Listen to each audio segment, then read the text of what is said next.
دوسری چیز جو ہے وہ ہے 15ویں شعبان کی رات کی فضیلت۔ اس سلسلے میں حضرت علی رضی اللہ تعالیٰ عنہ کی ایک حدیث ہے جس کے اندر میں بیان کیا گیا ہے۔ حضرت علی رضی اللہ تعالیٰ عنہ بیان فرماتے ہیں کہ آپ صلی اللہ علیہ وسلم نے ارشاد فرمایا، جس کا خلاصہ یہ ہے کہ جب 15ویں شعبان ہو تو رات میں قیام کرو، یعنی نماز پڑھو، اور دن میں روزہ رکھو۔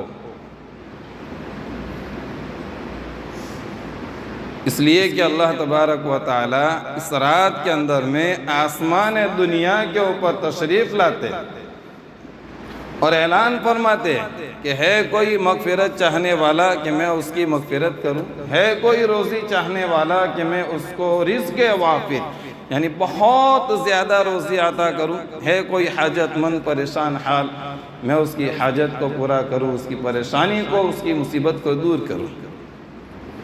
یہ ایک حدیث ہے۔ علماء نے اس حدیث کے سلسلے میں یہ لکھا ہے کہ یہ حدیث ضعیف ہے، یعنی کمزور ہے، لیکن چونکہ دوسری مختلف روایات مختلف طریقے سے ثابت ہے، دوسری مختلف روایاتیں مختلف طریقے سے ثابت ہے، اور تقریباً 1-2 نہیں بلکہ 9 یا 11 صحابہ کرام سے ثابت ہے۔ اور محدثین کا قاعدہ یہ ہے کہ جب کوئی روایت بہت کثرت سے مختلف طریقے سے اگر روایت کی گئی ہے تو وہ حدیث اگرچہ کمزور ہے لیکن اس مرتبے کو پہنچ جاتی ہے کہ فضائل کے اعتبار میں اس ضعیف حدیث کا اعتبار کیا جاتا ہے۔ اور چونکہ خیر القرون کے زمانے کے اندر میں، خیر القرون کا زمانہ یعنی صحابہ کرام کا زمانہ، تابعین کا زمانہ، تبع تابعین کا زمانہ، اس کو کہا جاتا ہے خیر القرون یعنی بہترین زمانہ۔ تو خیر القرون کے زمانے میں بھی ہمارے اسلاف نے، ہمارے بزرگوں نے 15ویں شعبان کی رات کے اندر میں جاگنے کا اہتمام کیا ہے۔ ہمارے اسلاف کا، ہمارے بزرگوں کا طریقہ رہا ہے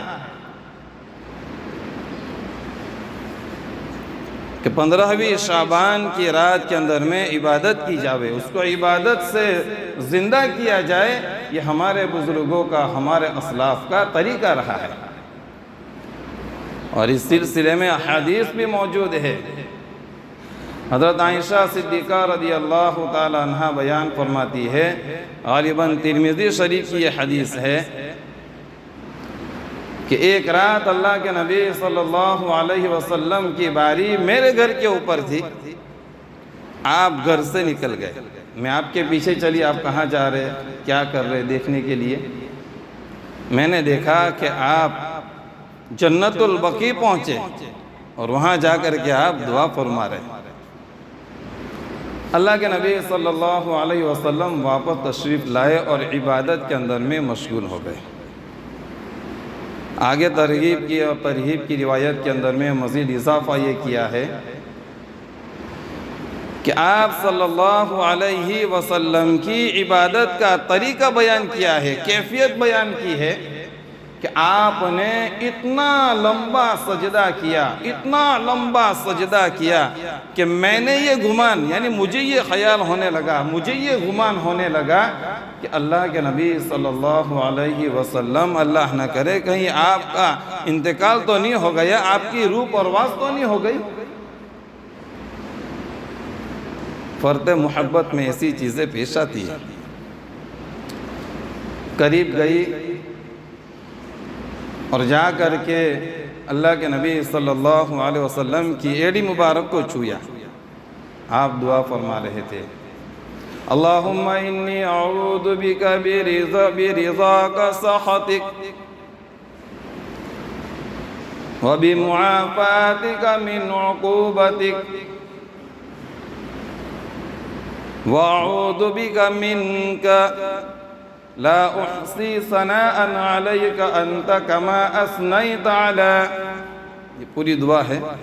اللہ کے نبی صلی اللہ علیہ وسلم یہ دعا فرما رہے ہیں. مزید ترمذی کی روایت کے اندر میں اس کے اوپر اور ایک اضافہ کیا ہے، اور وہ اضافہ یہ ہوا ہے کہ اللہ کے نبی صلی اللہ علیہ وسلم نے ارشاد فرمایا کہ اس رات کے اندر میں بنو قلب کی بکریوں کے ریوڑوں کے بالوں کے برابر اللہ تبارک و تعالی بندوں کی مغفرت فرماتے ہیں.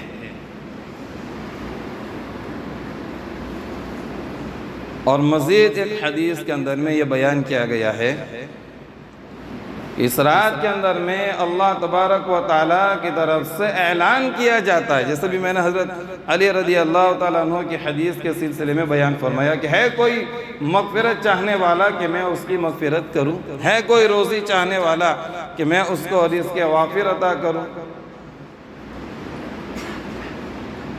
یہ اعلان صرف شب برات ہی کی رات کے اندر میں نہیں ہوتا، یہ اعلان ہر رات کے اندر میں ہوتا ہے.